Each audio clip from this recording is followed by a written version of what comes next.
ઓમ વસુદેવસુતં દેવં કંસચાણૂરમર્દનમ દેવકી પરમાનંદમ કૃષ્ણં વંદે જગદ્ગુરુમ. ભગવાન શ્રી રામકૃષ્ણદેવ, શ્રી મા શારદા દેવી અને સ્વામી વિવેકાનંદની કૃપાથી આજે આપણે ગીતા પ્રવચનોની શૃંખલાનો પ્રારંભ કરીએ છીએ. અત્યાર સુધી તો એમ જ છે કે દર રવિવારે 6:45 થી 7:45 પછી જ્યારે જ્યારે શિયાળામાં જ્યારે જલ્દીથી આરતી શરૂ થશે ત્યારે કદાચ સમય બદલવો પડશે, પણ હમણાં પૂરતું તો આપણે આ જ સમય રાખવાનો છે, 6:45 થી 7:45. તો પહેલાં તો આપણે એક કાગળ આપ લોકોને મળ્યો હશે, જેમાં ભગવદ્ ગીતાનું ધ્યાન અને ભગવદ્ ગીતાનું મહાત્મ્ય એના વિશે છે. તો આપણે દરેક પ્રવચનના પ્રારંભમાં આ ગીતા ધ્યાનના શ્લોકો અને મહાત્મ્યના શ્લોકો એની આપણે પુનરાવૃત્તિ કરીશું, જેથી આપણા અચેતન મનમાં પણ આજે ભગવાન શ્રી કૃષ્ણનો જે વૈશ્વિક સંદેશ એ આપણા હૃદયની અંદર ચાલ્યો જાય. એટલા માટે આપણે, અને હું પહેલાં બોલાવીશ અને તમારે રિપીટ કરવાનું છે. ઓમ પાર્થાય પ્રતિબોધિતામ ભગવતા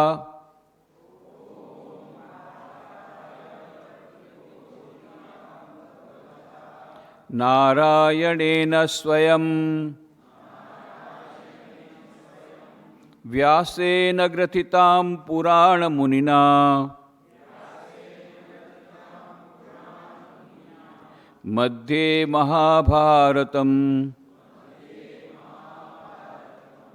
અદ્વૈતામૃતવર્ષિણીમ ભગવતીમ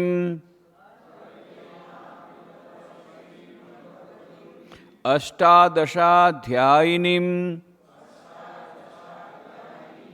અંબ ત્વામ અનુસંદધામિ ભગવદ ગીતે ભવદ્વેષિણીમ નમોસ્તુ તે વ્યાસ વિશાલ બુદ્ધે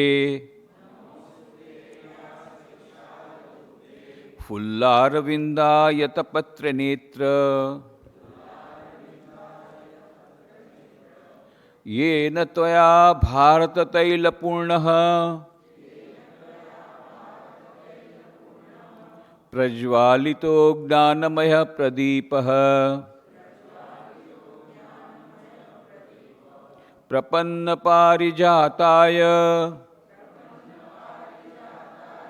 स्तोत्रवैत्रैकपाणये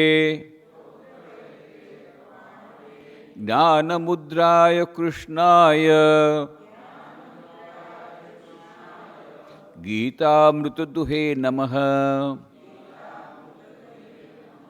वसुदेवसुतं देवं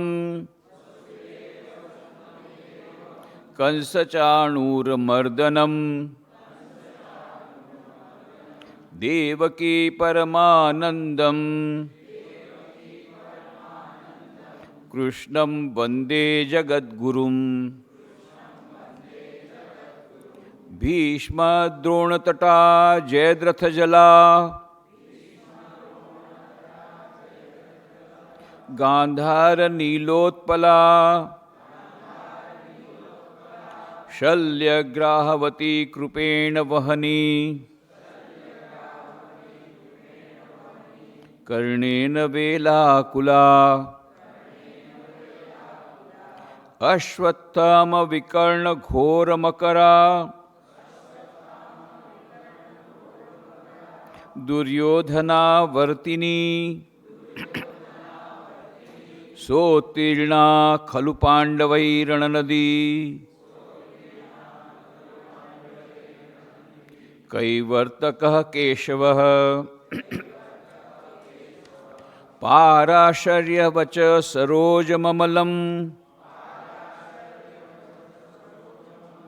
गीतार्थगन्धोत्कटम् नानाख्यानककेसरं हरिकथा सम्बोधनाबोधितम् लोके सज्जनषट्पदैरहरः पेपीयमानं मुदा भूयाद्भारतपङ्कजं कलिमल प्रध्वंसि न श्रेयसे मूकं करोति वाचालं पंगुं लंघयते गिरिं यत्कृपातमहं वन्दे परमानंदमाधवम्। गीता महात्म्यम। गीता शास्त्रमिदं पुण्यं यः पठेत् प्रयतः पुमान् विष्णो पदमाप्नोति भयशोकादिवर्जितः। गीताध्ययनशीलस्य प्राणायामपरस्य च नैव सन्ति पापानि पूर्वजन्मकृतानि च। मलनिर्मोचनं पुंसां जलस्नानं दिने दिने सकृद्गीताम्भसि स्नानं संसारमलनाशनम्। गीता सुगीता कर्तव्या किमन्यै शास्त्रविस्तरै या स्वयं पद्मनाभस्य मुखपद्माद्विनिश्चिताः। भारतामृतसर्वस्वं विष्णोर्वक्त्राद्विनिश्चितम्। गीता गंगोदकं पीत्वा पुनर्जन्म न विद्यते। सर्वोपनिषदो गावो दोग्धा गोपालनंदनः पार्थो वत्स सुधीर्भोक्ता दुग्धम गीतामृतं महत्। एकं शास्त्रं देवकी पुत्र गीतम् एको देवो देवकी पुत्र एव एको मंत्रस्य नामानि यानि कर्माप्येकं तस्य देवस्य सेवा।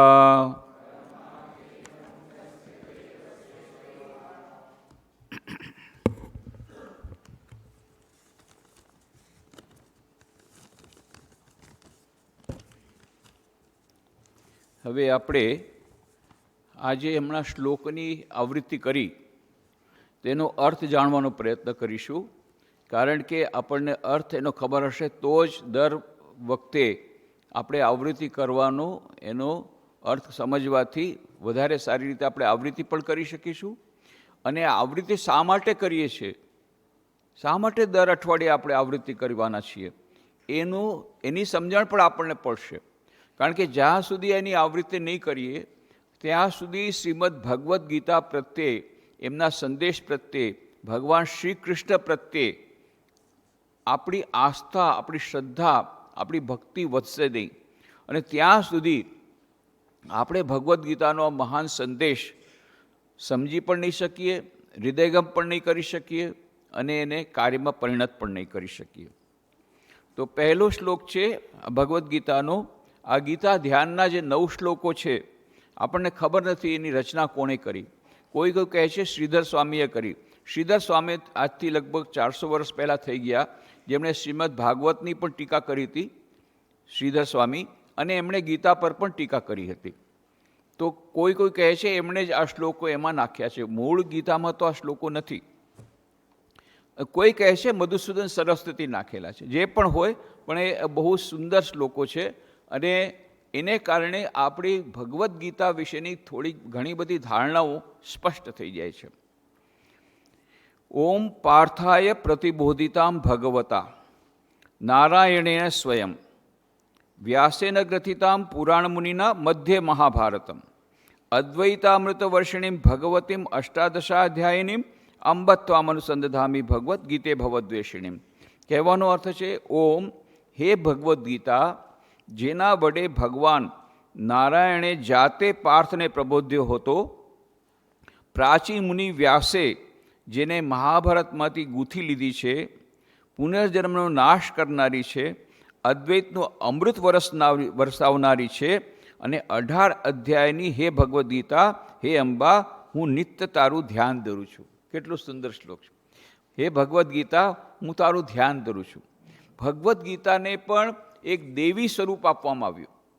એ ગીતા એક સાધારણ એક પુસ્તક નથી, પણ એને દેવી રૂપે એને સન્માન આપવામાં, કહેવામાં કે હે દેવી, અમે તારું ધ્યાન કરીએ છીએ, જેથી અમને તમારી કૃપા મળે અને તમારા અંદરમાં જે નિહિત ગૂઢાર્થને અમે સમજી શકીએ. તો હે ભગવદ્ ગીતા, જેના વડે ભગવાન નારાયણે જાતે પાર્થને પ્રબોધ્યો હતો. અને આની અંદર સંદેશ કયો છે? સંદેશ કયો છે? ભગવાન સ્વયં અવતાર ગ્રહણ કર્યો પૃથ્વી પર ધર્મની પુનઃ પ્રતિષ્ઠા માટે. પાછળથી આપણે 4થો અધ્યાય જ્યારે જોઈશું ત્યારે ભગવાન શ્રી કૃષ્ણ અર્જુનને કહે છે, યદા યદા હિ ધર્મસ્ય ગ્લાનિર્ભવતિ ભારત અભ્યુત્થાનમ ધર્મસ્ય તદાત્માનમ સૃજામ્યહમ પરિત્રાણાય સાધુનામ વિનાશાય ચ દુષ્કૃતામ ધર્મ સંસ્થાપનાર્થાય સંભવામી યુગે યુગે. પ્રત્યેક યુગમાં હું પોતે અવતાર ગ્રહણ કરું છું.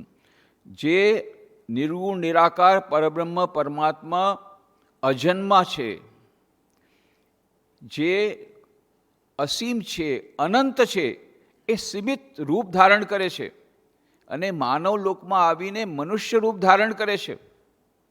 કેવી અદ્ભુત વાત! આદિ શંકરાચાર્ય પોતાની કોમેન્ટ્રીમાં કહે છે, જાત ઈવ, કારણ કે એ તો અદ્વૈતવાદી છે, એટલે જાણે કે જન્મ લે છે એવી રીતે એમણે એને જરાક ટ્વિસ્ટ કરી આપ્યું. પણ સાચું કહીએ તો આપણે મહાભારતમાં તો આપણે જોઈએ જ છે, મહાભારતનું યુદ્ધ વખતે પણ ભગવાન શ્રી કૃષ્ણની ભૂમિકા આપણે જોઈએ છીએ. એક મનુષ્ય રૂપે ભગવાન શ્રી કૃષ્ણ ભગવાન પોતે આવે છે. તો આમાં શું કહ્યું છે? જેના વડે ભગવાન નારાયણે જાતે પાર્થને પ્રબોધ્યો હતો. આની અંદર ગીતાની અંદર જ્ઞાન શેનું છે? જે ભગવાને પોતે આપ્યું હતું. કોને? પાર્થને આપ્યું હતું. અને પછી મુનિ વ્યાસે જેને મહાભારતમાં ગૂંથી લીધી છે. ઘણા લોકો એમ સમજે છે, આમાં ઘણી બધી આપણી જે સમજણ છે ક્લિયર થઈ જશે, સ્પષ્ટ થઈ જશે. ઘણા લોકો એમ માને છે કે ભાઈ ગીતા જે એક અલગથી છે એ મહાભારતનો ભાગ નથી, એમ ઘણા લોકો માને છે. એક મત એવો પણ છે કે ગીતા તો પાછળથી પ્રક્ષેપ કરેલું છે, it is not a part of Mahabharata.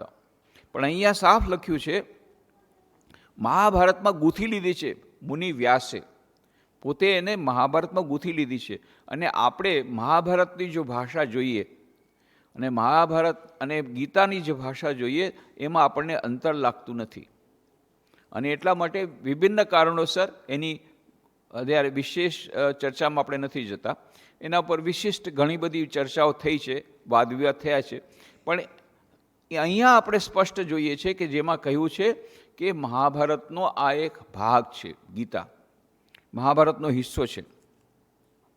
અને આ ગ્રંથ કેવો છે?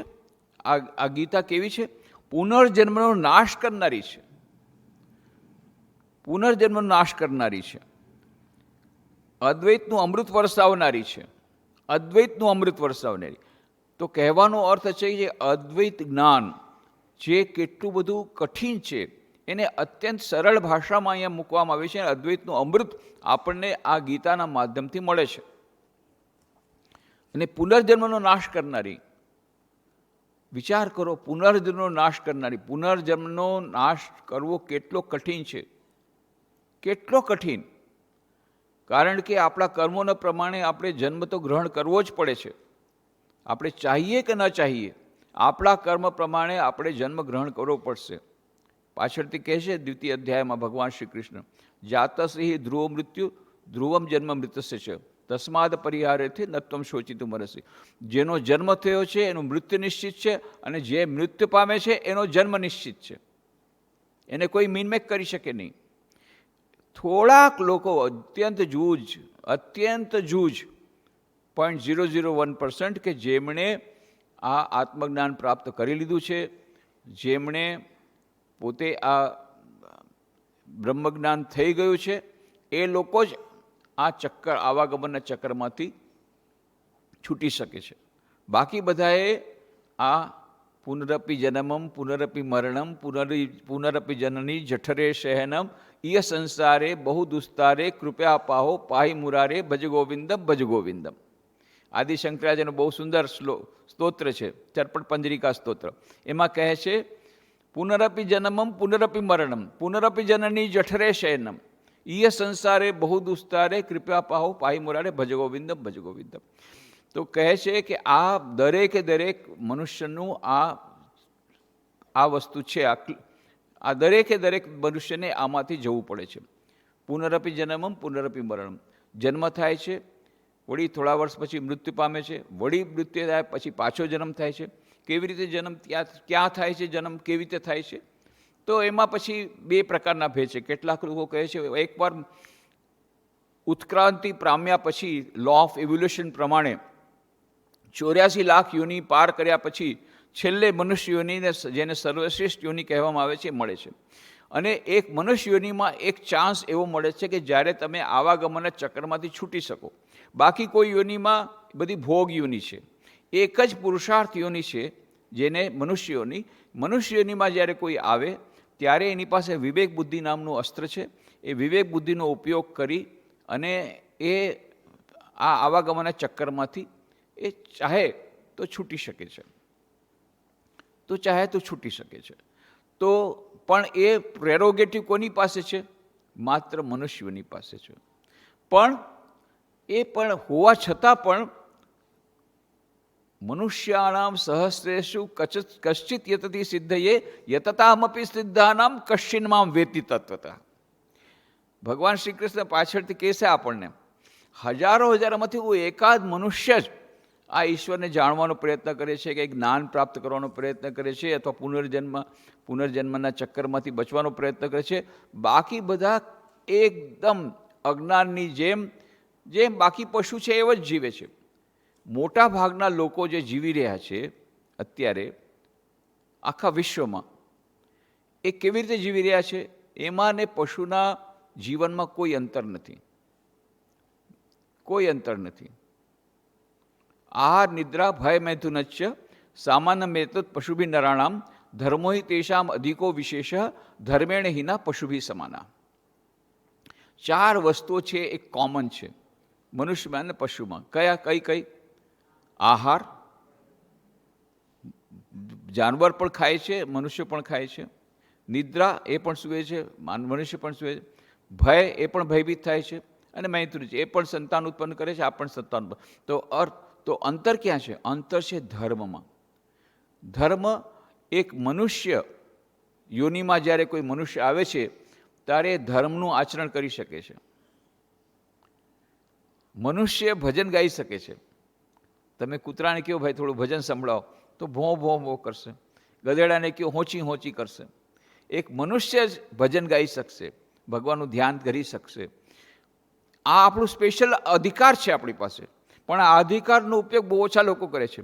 મોટા ભાગના લોકો, તમે ટ્રેનમાં જતો હશો, તમે જોજો, ટ્રેનમાં તમે લક્ષ્ય કરજો કે તમે ચૂપચાપ તમારી ચોપડી વાંચતા હો કે જે કંઈ કરતા હો, ધ્યાન કરતા હો, ભગવાન નામ લેતા હો, માન લો, પણ તમે સાંભળજો. બાકી બધા જે વાતો કરતા હોય ને, મોટા ભાગના લોકો શેની વાત કરતા હોય કે કાં તો ખાવા પીવાની વાતો કરતા હોય કે ભાઈ આ તે દિવસે આ લગ્નમાં ગયા હતા, એણે આ બધું સરસ બનાવ્યું હતું, આમાં આ નહોતું સારું ને આ તે, કાં ખાવા પીવાની બાબત હશે, કાં પહેરવેશની બાબત હશે કે ભાઈ આ નવી ફેશનનો આ મોબાઈલ આવ્યો છે, નવી ફેશનનો કપડાં આવ્યો, કાં એની વાત હશે કે હવે અત્યારે આ નવો મોલ સ્ટોર ખોલ્યો છે તે વિઝિટ કરી કે નહીં કરે, શું તે પછી અત્યારે શું કર્યું, જ્યાં બહુ નવો મોલ સરસ ઉઠ્યો છે, એમાં ઘણી બધી નવી વસ્તુ આવી છે.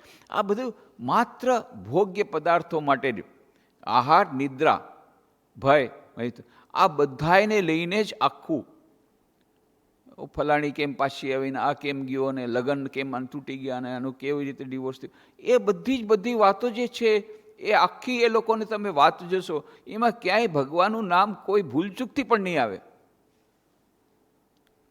આ 99.99% પીપલનું છે. એટલે અત્યારે એ લોકો શું છે, હજી એ લોકો ભલે મનુષ્ય યોનિ ગ્રહણ કરી છે, પણ એ લોકો 2 પગવાળા જાનવર છે. આ જાનવર 4 પગવાળા, આ 2 પગવાળા, પણ અંતર કાંઈ નથી. આહાર, નિદ્રા, ભય, મૈથુન, આ 4 જ વસ્તુ છે. કેટલાક મનુષ્યોને કોઈક જે મનુષ્યોમાં કોઈક એ સત્સંગની થોડીક સત્સંગ મળી ગયો તો એના પછી એને વિવેક બુદ્ધિ આવી અને પછી આ સાધના શરૂ કરે છે. અને એટલા જ માટે કહે છે ને, પણ એ બહુ કઠિન છે, એ બહુ જ કઠિન છે. તુલસીદાસજી પોતે કહે છે કે ભાઈ આ જે ભગવાનની ભક્તિ પ્રાપ્ત કરવી એ સરળ વાત નથી. કારણ કે જ્યાં સુધી અમે ભગવાનને જાણો નહીં, માન લો કોઈ સાથે તમે ફ્રેન્ડશિપ કરીએ, ફેસબુક ફ્રેન્ડશિપ કરીએ, અરે ફેસબુકમાં એની તમે પ્રોફાઇલ જુઓ ત્યારે તો તમે ફ્રેન્ડશિપ કરશો, એની પ્રોફાઇલ તો જોવી પડે, એનો ફોટો જોવો પડે તો ફ્રેન્ડશિપ થાય. એવી રીતે ભગવાનની પ્રોફાઇલ જોવી પડે, એના વિશે જાણવું પડે.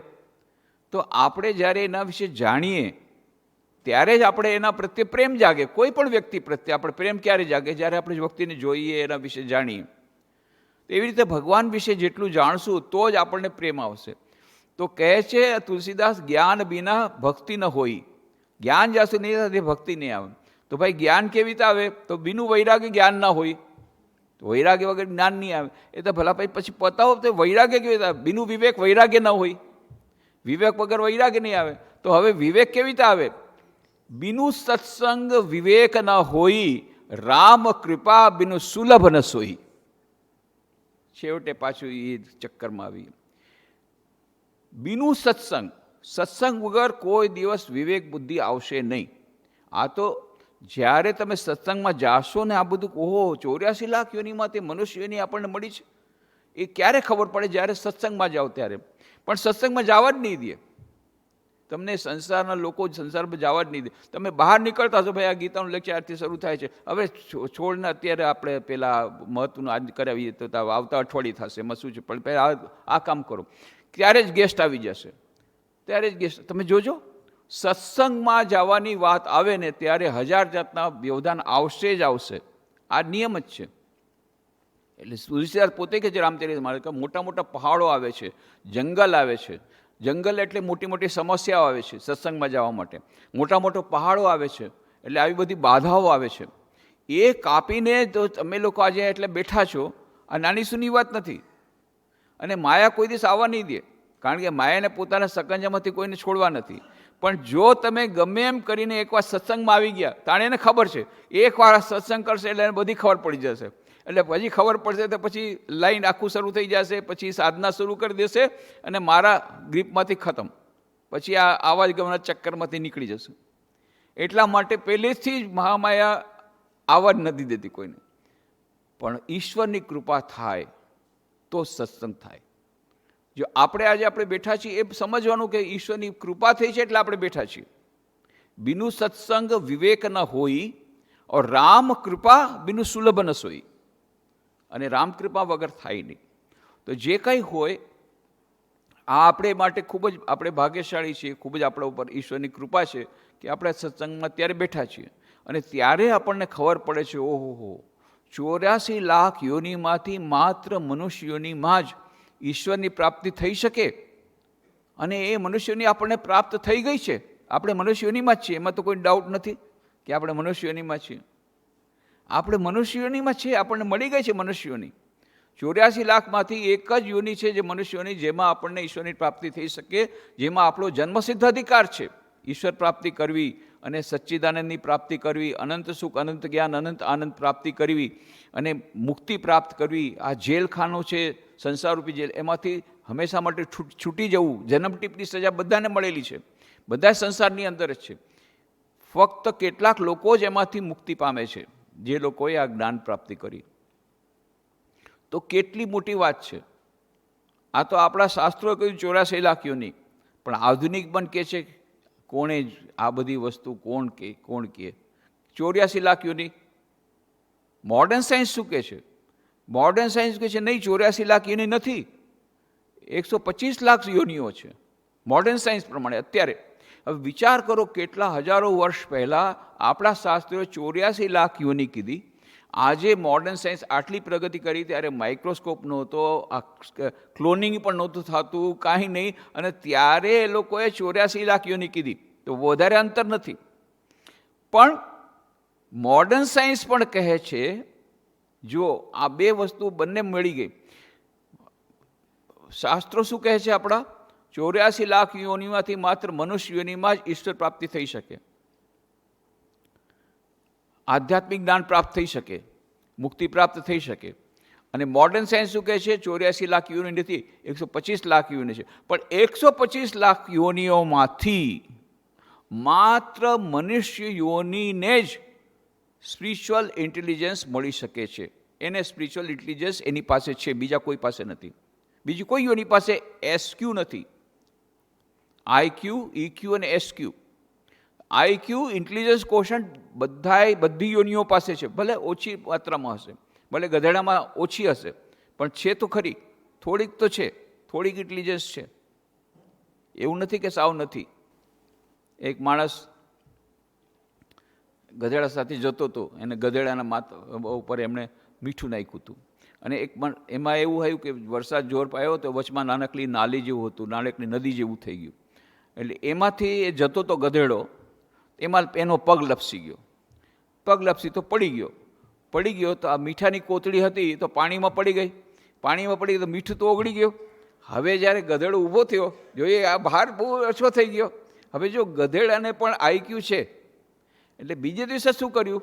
બીજે પાછો એવી રીતે આવતો હતો, એણે એ જ વખતે ત્યાં કર્યું, અને શું કર્યું? હવે તો આ વખતે પડ્યો નહીં, જાણી કરીને સ્લીપ કર્યું એણે, કે જેથી પાછો પડી ગયો. હવે જો એ ઇન્ટેલિજન્સ કેવું છે, પોતે પડી ગયો, પાછું મીઠું આમ થઈ ગયું, અને પાછું એનો ભાર હલકો થઈ ગયો. હવે એને મજા પડી ગઈ, રોજ આવી રીતે ત્યાં લપસે. એના માલિકે કીધું, રોજ આવી રીતે યાર પડી જાય છે, વાત શું છે? ભાઈ એકવાર એને જોયું કે આવી રીતે ડાયું મારે છે આ ગધેડો.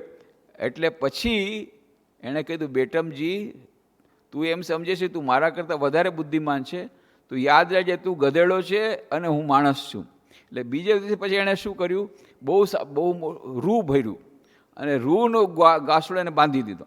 એટલે પેલો ગધેડો ત્યાંથી જતો હતો અને જાણી કરીને પડ્યો એટલે પછી જ્યાં નીચે પડ્યો, પછી ઊભો થાય નથી શકતો, એટલું બધું રૂમાં એટલું બધું પાણી આવી ગયું, ઊભો નથી થઈ શકતો. ગધેડ કે હવે કોઈ દિવસ નહીં પડવું. તો જે કંઈ હોય, આ તો મજાની વાત કરી, પણ ગધેડામાં પણ આઈક્યુ છે. ત્યાં સુધી કે આ આર્ટિફિશિયલ ઇન્ટેલિજન્સ, એઆઈની આપણે વાત કરી, એમાં કેટલી ઇન્ટેલિજન્સ છે. પુસ્તકો લખી રહ્યા છે એઆઈ વાળો. આજે કોમ્પ્યુટર આપણા કરતાં વધારે સારું પુસ્તક લખી નાખે છે. હમણાં અમારા જી નારાયણ ગુરુજીએ મને એક પુસ્તક મોકલ્યું છે. એણે બે લેખકોએ મળીને પુસ્તક લખ્યું છે. કોણ? જી નારાયણ અને મેટા આઈ. એટલે કે આ આર્ટિફિશિયલ ઇન્ટેલિજન્સને એણે પોતે કો ઓથર બનાવ્યો છે. એને પૂછીને બધું એણે કર્યું છે. આ પહેલી વાર આવું થશે કે એક આર્ટિફિશિયલ ઇન્ટેલિજન્સ સાથે મળીને એક ઓથરે પોતાનું પુસ્તક બહાર પાડે છે. તો આર્ટિફિશિયલ ઇન્ટેલિજન્સ, કોમ્પ્યુટર, એમાં પણ આઈક્યુ છે. અને દરેક યોનિમાં નાના મોટા વત્તામાં કાંઈ ને કાંઈ ઇન્ટેલિજન્સ છે. તમે જુઓ મચ્છર કેવા ઇન્ટેલિજન્ટ.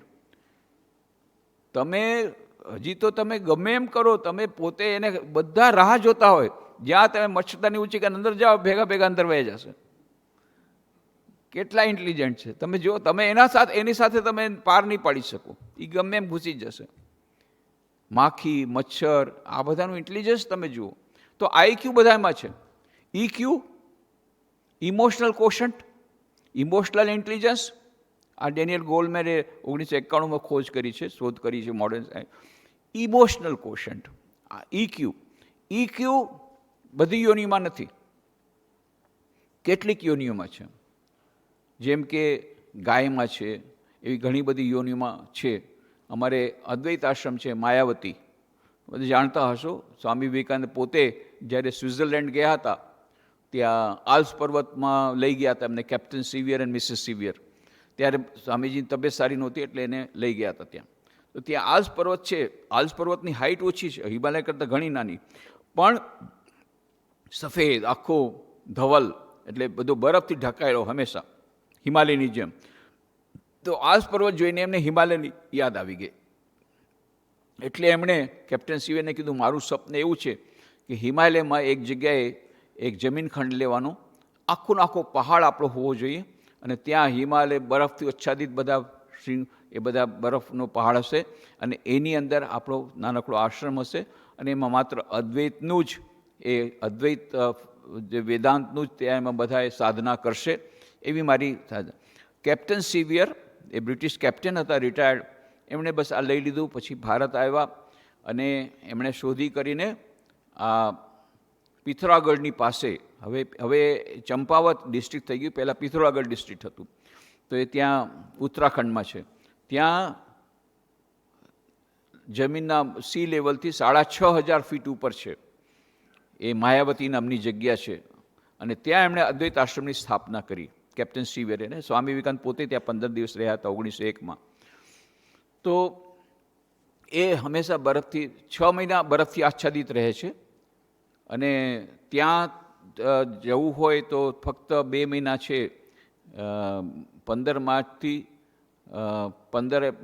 15 મે, 15 જૂન અને સપ્ટેમ્બર અને ઓક્ટોબર, આ 2 મહિના જ, અને આ 2 મહિના અને ત્યાં 3 મહિના, આટલા જ મહિનામાં તમે ત્યાં ગેસ્ટ હાઉસમાં જઈ શકો 3 દિવસ માટે. પણ બહુ પહેલાં બુકિંગ કરાવવું પડે. પણ ત્યાંથી આખી પટ્ટી દેખાય છે, હિમાલયની સ્નો રેન્જ, ચોખંબા દેખાય, બદ્રી, કેદાર, બધા શૃંગો એક સાથે આખી લાઈન દેખાય પહાડોની. બહુ સુંદર અદ્ભુત એ દૃશ્ય હોય છે. તો જે કંઈ હોય, અદ્વૈત આશ્રમમાં અત્યારે પણ એ આખો પહાડ, એ 65 એકર જમીન છે, એ તો અમારો છે જ, પણ આસપાસની 300 એકર જમીનમાં જે છે એરિયા છે, એના પંચાયતના પ્રમુખ અદ્વૈત આશ્રમના અધ્યક્ષ હોય છે. એ પહેલેથી આ નિયમ ચાલતો આવે છે. એટલે અધ્યક્ષની પરવાનગી વગર એક પણ વૃક્ષ કપાઈ શકે નહીં. આ 300 એકર જમીન જે છે એને છોડીને બાકી બધાએ મુંડન થઈ ગયા, ટકાઉ મુંડો થઈ ગયો આખો, બધા પેડ, બધા વૃક્ષ કાપી લીધા બધાએ. પણ આ જે 300 એકર જમીન, એટલું ઘનઘોર જંગલ છે, અત્યારે પણ ત્યાં લેપર્ડ આવે છે. તો એકવાર, અને ત્યાં અમારી ડેરી છે, ગોશાળા છે, એકવાર રાતના એક લેપર્ડ આવ્યો અને આવીને ગાયનું વાછરડું હતું, એટલા જોરથી જમ્પ માર્યો, અને એની બાઉન્ડ્રી લાઈન હતી, વાયરની આખી ફેન્સિંગ હતી, એ જમ્પ કરીને આવ્યો અને પેલા વાછરડાને ઉપાડીને લઈ ગયો. હવે જે ગાય હતી એણે થોડાક વખત પહેલાં જ એનો જન્મ આપ્યો હતો. ગાય એના પછીથી એણે ખાવા પીવાનું છોડી દીધું. એને એટલું બધું દુઃખ થયું ગાયને, એણે ખાવાનું પીવાનું છોડી દીધું. કેટલું અમે પ્રયત્ન કર્યો, 3 દિવસ સુધી ખાધું પીધું નહીં ને પછી મરી ગઈ. વિચાર કરો, એક માની કેવી મમતા હોય છે કે એ વાછરડું મળી ગયું, એના શોકમાં એણે પોતે પોતાનું શરીર છોડી દીધું. તો કહેવાનો અર્થ શું છે કે એમાં ઇમોશનલ કોશન્ટ છે, ઇમોશનલ ઇન્ટેલિજન્સ છે, ભાવનાત્મક આંક છે એનામાં. એવી કેટલીક યોનિઓ છે જેમાં ઇક્યુ છે. પણ એસક્યુ, સ્પિરિચ્યુઅલ ઇન્ટેલિજન્સ, એ લોકોએ ઘણા એક્સપેરિમેન્ટ કર્યા. સાયકોલોજીકલ એક્સપેરિમેન્ટ્સ, બાયોલોજીકલ એક્સપેરિમેન્ટ કર્યા, પછી ન્યુરોલોજીકલ એક્સપેરિમેન્ટ કર્યા, બ્રેનનું બરાબરથી એમણે તપાસ બધી કરી. એમ કરીને બ્રેનની અંદર એ લોકો 1997માં એક મિસ્ટર રામચંદ્રન કરી છે, ભારતીય વૈજ્ઞાનિક જ છે, એમણે એક ગોડ સેન્ટર એની શોધ કરી. એનું નામ ગોડ સેન્ટર છે, એટલે એવું નથી કે ભગવાનને પામી ગયા તમે, પણ SMS રિજન છે ત્યાં એમણે જોયું કે જ્યારે પણ કોઈ ભગવાન વિશેની વાતો કરે તો ત્યાં ઇલેક્ટ્રોડ જોયું તો ત્યાં એક ઇલેક્ટ્રિક સ્પાર્ક થાય. તો જે જગ્યાએ આ ઘણા બધા કહે છે ભાઈ તમે ચોટલી શા માટે રાખો છો, શિખા શા માટે રાખો છો, ચોટલી શિખા રાખે છે ને, કે ના એ તો એરિયલ છે એનાથી અમને જ્ઞાન આવે છે, એવા ઘણા બધા મજાકમાં કહે, બ્રહ્મચારીઓની પણ ચોટલી હોય છે. પણ ખરેખર વાત છે એ જ્યાં ચોટલી રખાવામાં આવે છે એ SMS રિજન, ક્યારે પણ ઈશ્વર વિશેની ભગવાન વિશેની વાતો થાય ત્યારે સ્પાર્ક થાય, ઇલેક્ટ્રિક સ્પાર્ક થાય.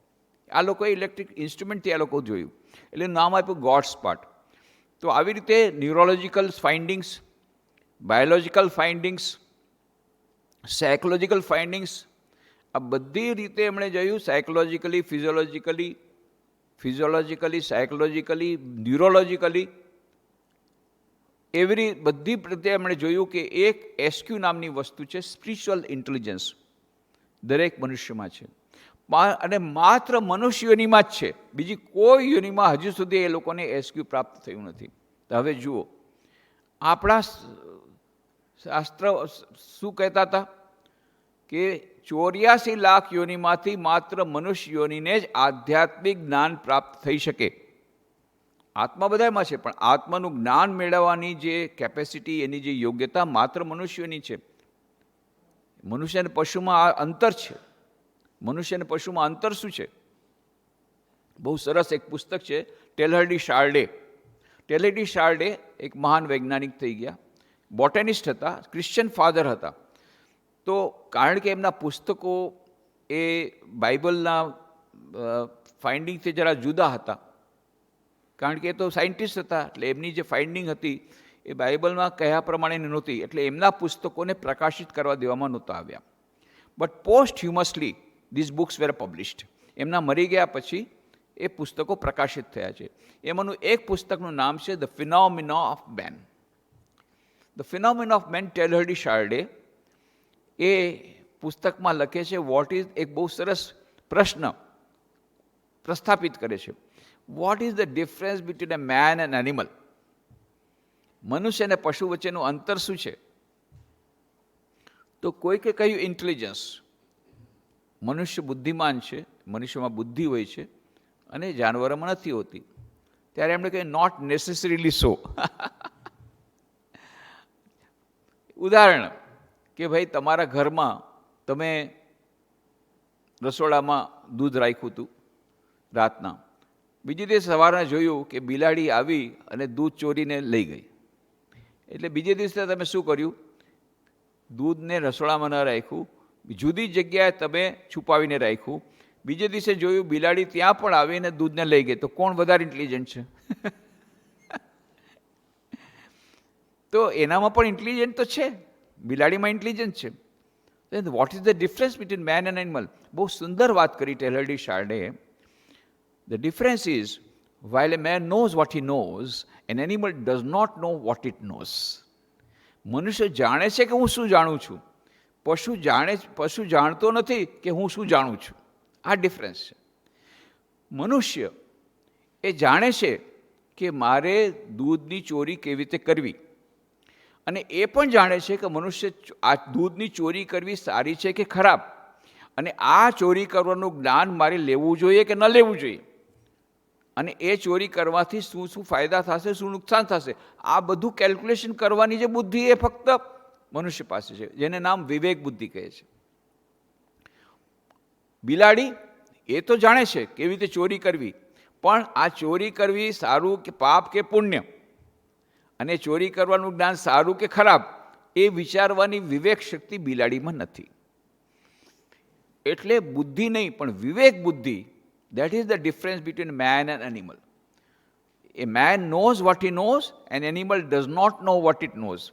મનુષ્ય જાણે છે કે હું શું જાણું છું, પણ પશુ એ જાણતો નથી હું શું જાણું છું અને મારે શું જાણવું જોઈએ. પશુ જાણે છે બસ એટલું જ કરવું છે, દેટ્સ ઓલ. તો આ ડિફરન્સ જે છે, સબ્જેક્ટિવિટી, અને આ ચર્ચા પછી ડૉક્ટર આઇન્સ્ટાઈને કરી. The world as a seat નામનું પુસ્તક છે, વર્લ્ડ એઝ એ સીટ. એમાં લખે છે, the true value of a human being is determined primarily by the measure and the sense in which he has attained to liberation from the self. શું કહે છે Einstein? Albert Einstein, નાનકડું પુસ્તક છે the world is a seat. એમાં શું કહે છે કે the true value of a human being, એક મનુષ્યનો સાચો જે ઉપયોગિતા શું છે? The true value of human being is determined primarily by the measure and the sense in which he has attained to liberation from the self. એણે પોતાના આત્માને કેટલા પ્રમાણમાં મુક્ત કર્યો, એટલા પ્રમાણમાં એ મનુષ્ય પ્રગતિ કરી છે. મુક્તિ તરફ આગળ વધ્યો કે નહીં એ મનુષ્ય? કેટલા પૈસા કમાણો, કેટલી પ્રોપર્ટી એની પાસે છે, એ માપદંડ નથી એક મનુષ્યની મહાનતાનું. કેટલા પ્રમાણમાં એણે પોતાની જાતને મુક્ત કરી આ બંધનોમાંથી, મોક્ષની તરફ આગળ વધ્યો, મુક્તિ તરફ આગળ વધ્યો, એટલા પ્રમાણમાં એ મનુષ્ય મહાન છે. તો અને લિંકન બાર્નેટ એણે પુસ્તક લખ્યું the universe and doctor Einstein. એમાં શું કહે છે? Man has a unique capacity of transcending himself and perceiving himself in the act of perception. મનુષ્ય પાસે એક સ્પેશિયલ પ્રેરોગેટિવ છે. આપણે કહેતા ના મનુષ્ય પશુમાં અંતર શું છે? આ અંતર છે, special prerogative. Man has a special પ્રેરોગેટિવ.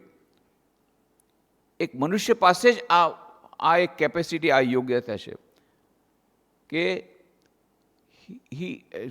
કેવી રીતે એ પોતાની જાતનેમાંથી બહાર જઈ શકે, of transcending himself and perceiving himself in the act of perception. પોતાની જાતને બહાર જઈને પોતાની જાતને નિરખી શકે એવી જાતની કેપેસિટી બીજા પાસે નથી કે પોતાની જાતમાંથી બહાર જઈ શકે. Unique capacity of transcending himself and perceiving himself in the act of perception. અને એટલા માટે નીલ બોર, એ મહાન ફિઝિસિસ્ટ થઈ ગયા, Nobel prize physicist Niels Bohr, એમણે શું કહ્યું? We are actors and spectators in this great drama of life simultaneously. આ જીવનની જે નાટક છે એમાં આપણે સ્પેક્ટેટર પણ છીએ અને એક્ટર પણ છીએ. એક્ટર તો બધા છીએ આપણે, પણ સ્પેક્ટેટર પણ છીએ આપણે. At the same time actor પણ છીએ અને સ્પેક્ટેટર પણ બની શકીએ. અને આ કેપેસિટી કોની પાસે છે? માત્ર મનુષ્ય પાસે છે. બીજી યોનિમાં એ લોકો એક્ટિંગ કરી શકે, પણ પોતે પાછા પોતાના એક્ટને સ્પેક્ટેટર તરીકે જોઈ ન શકે. I am aware that I am talking. આ અવેરનેસ જે છે એ માત્ર મનુષ્યોની પાસે છે.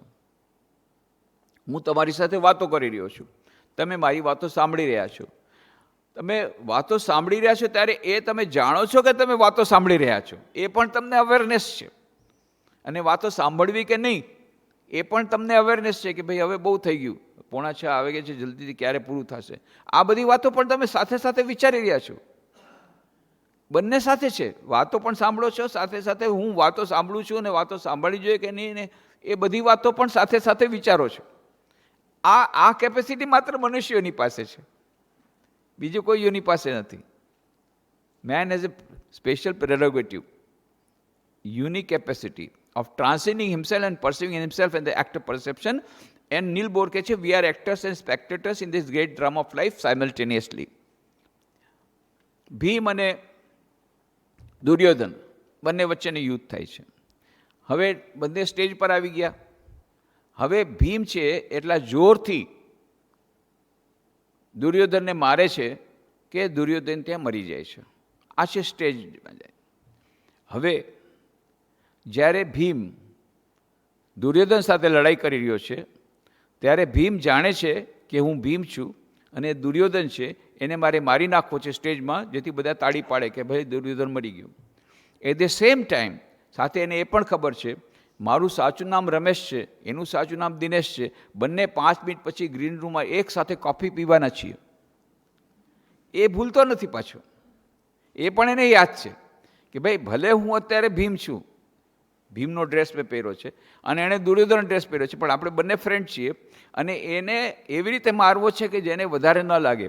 પણ બધાને એમ લાગે કે ભાઈ જોરથી માર્યો અને મરી ગયો, પણ મારે એને વધારે નથી મારવું, કારણ કે બંને અમે લોકો એક સાથે કોફી પીવાના છીએ.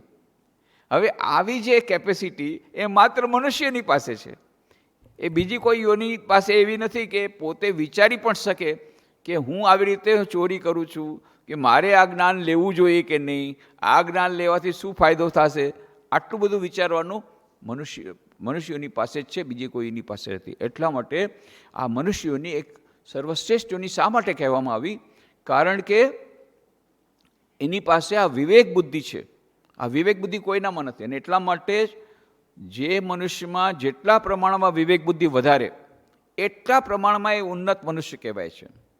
અને સ્વામી વિવેકાનંદ વિવેક બુદ્ધિ સૌથી વધારે હતી, એટલે આપણે એને વિવેકાનંદજીને આટલું માન આપી છે, સન્માન આપી છે. કેમ? કારણ કે એમનો આનંદ વિવેકમાં હતો. અને કેટલી કરુણ કેવી પરિસ્થિતિ હતી, કેટલી કરુણ પરિસ્થિતિ. પિતાજી અચાનક ગુજરી ગયા, અને પિતાજી બહુ દિલદાર વ્યક્તિ હતા, એમણે કેટલા લોકોને સહાયતા કરી હતી, અને પાછા ભોળા હતા.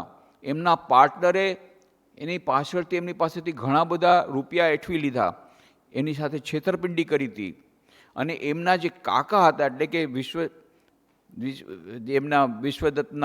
વિશ્વનાથ દત્તના જે ભાઈ, એટલે કે નરેન્દ્રનાથના કાકા, સ્વામી વિવેકાનંદના કાકા, એણે છેતરપિંડી કરી અને ઘર પર પોતાનો પ્રભુત્વ જમાવી લીધું. એક સાથે ચારે તરફથી આફતો આવી, અને અચાનક જ્યારે વિશ્વનાથ દત્તનું મૃત્યુ થઈ ગયું, પિતાજીનું મૃત્યુ થઈ ગયું, ત્યારે જે નરેન્દ્રનાથ ઘોડાગાડીમાં બેસીને જતા, એક રાજકુમારની જેમ એમનો ઉછેર થયો હતો, એ જ નરેન્દ્રનાથ અને જે ભુવનેશ્વરી દેવી રાણીની જેમ રહેતા, એ જ ભુવનેશ્વરી દેવીની એવી અવસ્થા થઈ. અને પછી ભુવનેશ્વરી દેવી પણ મોટા દિલદાર હતા, અને અત્યંત સંભ્રાંત પરિવારના હતા, અને ખૂબ જ જાજરમાન વ્યક્તિત્વ હતું. કોઈ પણ આવીને કહેતું કે તમારા હસબન્ડને અમારી પાસે આટલા રૂપિયા લીધા હતા, અમને દઈ દો, તરત જ આપી દેતા. કોઈની પણ વાત સાંભળવા તૈયાર નહોતા. એટલે કે કોઈ એને કહી જાય કે તમારા રૂપિયા અમારા ઉપર બાકી છે, એ સહન નહોતા કરી શકતા. એક પછી એક બધા ઘરેણા નીકળી ગયા, અને કાકાએ ઘરમાંથી એને કાઢી મૂક્યા. પછી નાની માનું એક નાનકડો નાની માની પાસે, એટલે ભુવનેશ્વરી દેવીના માતા, એને ત્યાં એમણે આશરો લીધો. જે આવડું મોટું મહેલ જેવું મકાન છે, તો અત્યારે તમે કલકત્તામાં જાઓ, એ સ્વામી વિવેકાનંદ એન્સેસ્ટ્રલ પ્લેસ, એને ફરીથી થોડુંક એને બનાવ્યું છે, એના કરતાં ઘણું મોટું હતું. એ તો રાજા જેવા હતા, રાજા જેવા રહેતા હતા. એનું દુર્ગા મંડપ તમે જુઓ, કેટલો વિશાળ દુર્ગા મંડપ. એ બધું આખું નાખું મકાન પચાવી પડ્યું, અને એમને બહાર કાઢી મૂક્યા. ખાવા પીવાના સાસા થઈ ગયા, કારણ કે જે પાર્ટનર હતા એમણે દગો દીને બધો પૈસા લઈ લીધા, અને સામેથી જેટલું ઉઘરાણી હતી બધી ઉઘરાણી આના માથે નાખી દીધી. એટલે રોજ ભુવનેશ્વરી પાસે કે તમારા હસબન્ડ આમ લીધા, તમારી ફોર્મમાંથી અમને આટલું નુકસાન થયું, અને આ બધા ઘરેણા પર બધા ખતમ થઈ ગયા. અને નરેન્દ્રનાથની એવી સ્થિતિ આવી કે પોતાના નજરની સામે જુએ છે કે ઘરમાં કંઈ ખાવાનું નથી. એટલે સવારના કહે છે મારે બીજી જગ્યાએ નિમંત્રણ છે એમ કરીને ખોટું બોલીને જતા હતા, કારણ કે એમને ખબર છે એ જો પોતે જમશે તો બીજા ભાઈ બહેનોને કંઈ ખાવા નહીં મળે. અને આવી રીતે આખો દિવસમાં કદાચ થોડા ચણા દાળિયા ખાઈને તો રહેતા. અને પાછા અમને એમનું પોતાનું પણ એટલું બધું એ હતું આત્મગૌરવ કે કોઈ મિત્રોને કહેતા નહીં કે મારી આવી સ્થિતિ છે. અને બીજા મિત્રો પણ એમને પોતાના ગાયન માટે લઈ જતા, બધું એમની પાસેથી બધું કરાવતા. એમને કંઈ ખબર નહોતી કે એમને કોઈ દિવસ એમને ઓફર પણ નહોતા કરતા કે તમે જમીને જાઓ. એમની સાથે બધું એ કરાવી લેતા, પણ નરેન્દ્રનાથ બોલતા નહીં. છેવટે પછી એવી દશા આવી કે પોતાના નાના ભાઈ બહેનોને અને પોતાની માને આવી રીતે કરુણ દૃશ્ય જોઈ છેવટે એમનાથી રહેવાયું નહીં, અને રામકૃષ્ણદેવ પાસે આવીને રડીને કહેવા લાગ્યા, સરેન્ડર થયા રામકૃષ્ણદેવ પાસે કે હવે મારાથી સહન નથી થતું. અને તમે વિચાર કરો, નરેન્દ્રનાથ કેવા એ વખતે ગ્રેજ્યુએટ થઈ ગયા હતા, LLB ભણી રહ્યા હતા. એ વખતે LLB એટલે અત્યારે જેમ IAS બનવા માટે જેટલું થાય છે એવું LLB માટેનું હતું કે LLB જે કરે છે એની બહુ પ્રેસ્ટીજ થતી. બધા તમે જુઓ, ગાંધીજી પણ વકીલ હતા, સ્વામી વિવેકાનંદ પણ વકીલ હતા, એમના પિતાજી પણ, જેટલા મોટા મોટા લોકો બધા વકીલાત કરતા હતા. વકીલાત એટલે એના પછી સીધું જજ થવાતું હતું બ્રિટિશ ગવર્મેન્ટમાં, અને એની સૌથી વધારે ઉપરની હતી. ત્યારે IAS તો ICS હતું, IAS નહોતું, અને એ તો બ્રિટિશ લોકોનો પ્રેરોગેટિવ હતું. તો આટલી LLB કરી રહ્યા હતા, ગ્રેજ્યુએશન થઈ ગયું હતું, એવા અત્યંત કુશળ બુદ્ધિમાન એવા નરેન્દ્રનાથ દત્ત, એને નોકરી નથી મળી રહી. એપ્લાય નો રિપ્લાય. કેટલી જગ્યાએ આખો દિવસ જાય છે પણ કોઈ જગ્યાએ નોકરી, આ માન્યમાં ના આવે એવું છે, પણ આ થયું. છેવટે બહુ મુશ્કેલથી પ્રયત્નો કર્યા પછી ઈશ્વરચંદ્ર વિદ્યાસાગરની સ્કૂલમાં હેડમાસ્ટરની નોકરી મળી. એ એમણે થોડા દિવસ કરી, પણ એમનું આત્મગૌરવ ખોવાયું. ઈશ્વરચંદ્ર વિદ્યાસાગરના જે રિલેટિવ હતા, જેના હાથમાં આખું હતું, એમણે બહુ અત્યાચાર કર્યા, એટલે કે ઘણું એક અન્યાયનું કામ કર્યું. પણ સ્વામી વિવેકાનંદ કોઈ દિવસ અન્યાય સહન કરતા નહોતા અને સત્ય સાથે કોઈ બાંધછોડ નહોતા કરતા. એ નોકરી પણ એમણે છોડી દીધી. અને આવી ભયંકર પરિસ્થિતિમાં છેવટે રામકૃષ્ણદેવ પાસે આવ્યા કે માં, તો તમે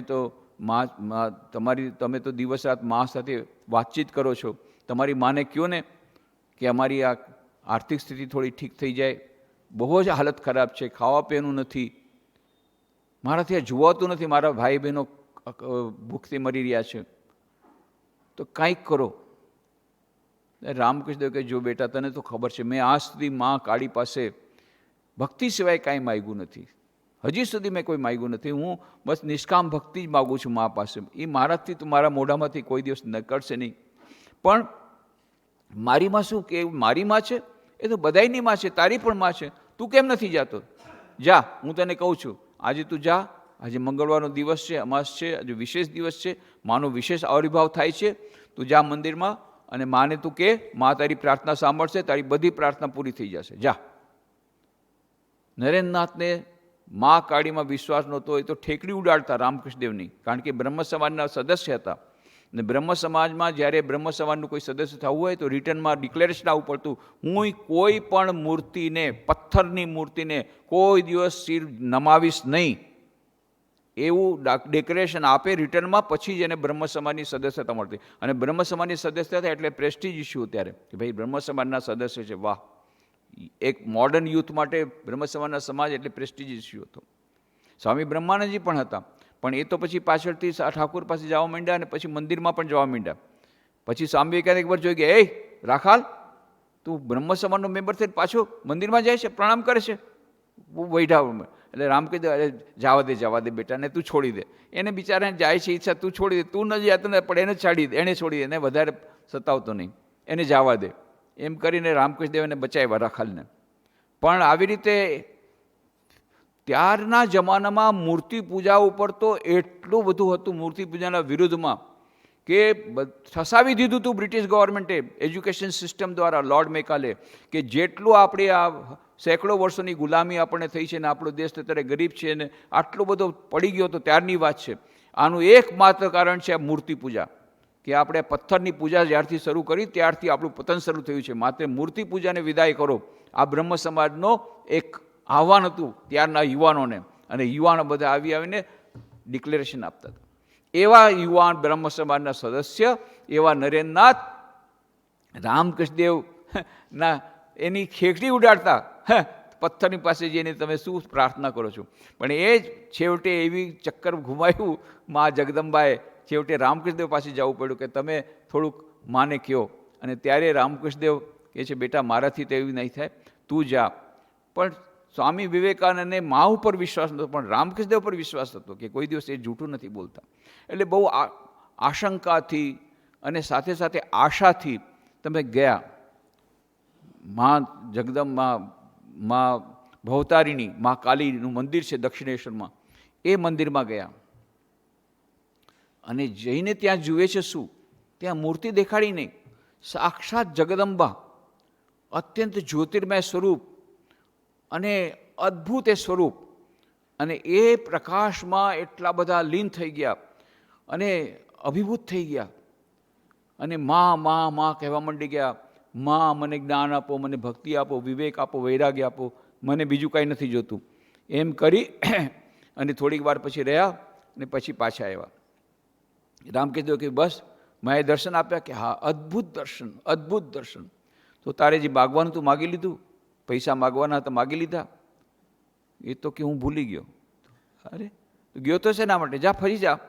ફરી પાછા જઈને પાછા અભિભૂત થઈ જાય છે. માં મને જ્ઞાન આપો, ભક્તિ આપો, વિવેક આપો, વૈરાગ્ય આપો, મને બીજું કાંઈ નથી જોતું. પાછા આવ્યા. થઈ ગયું ને? હવે તો થઈ ગયું ને?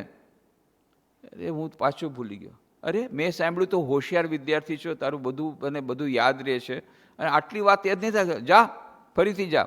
હવે અત્યારે મારે પૈસા આપો, પૈસા આપો, એ રટણ કરતાં કરતાં જાય છે. પણ જ્યાં માના પગથિયે ચડે, અરે હું શું કરી રહ્યો છું? સાક્ષાત જગદંબા, સમસ્ત વિશ્વની સામ્રાજ્ઞી, જે જોઈ આપી શકે, એની પાસે હું માત્ર પૈસા માગવા જાઉં છું?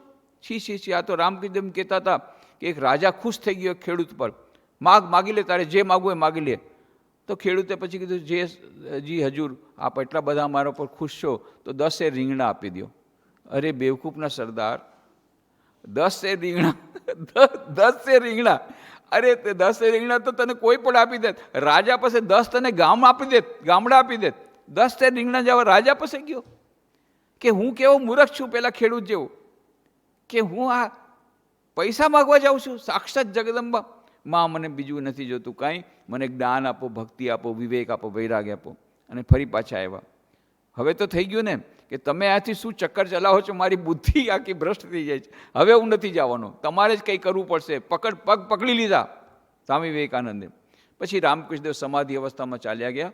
અને પછી જ્યારે સામાન્ય શકે, જા, અચ્છા ઠીક છે, જા,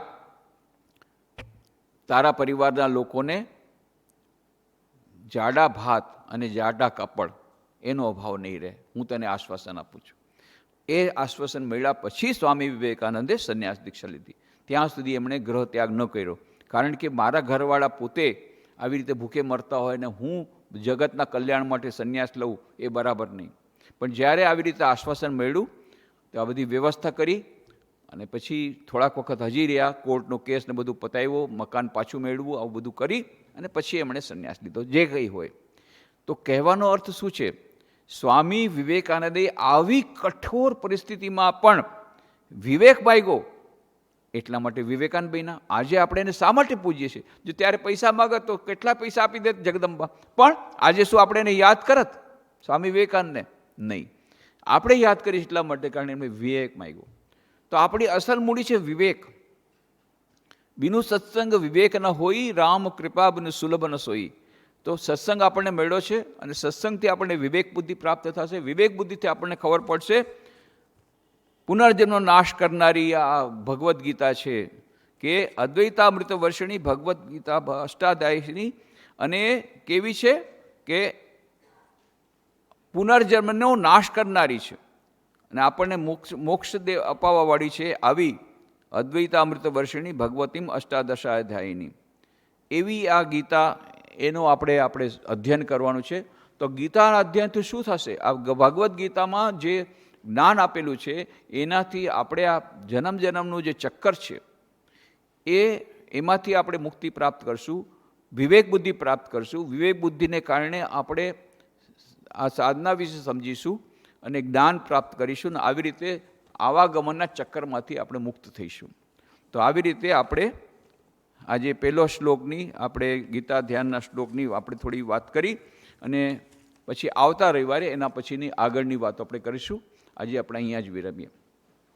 ઓમ શાંતિ શાંતિ શાંતિ. હરિ ઓમ તત્સત. શ્રી રામકૃષ્ણાર્પણમસ્તુ.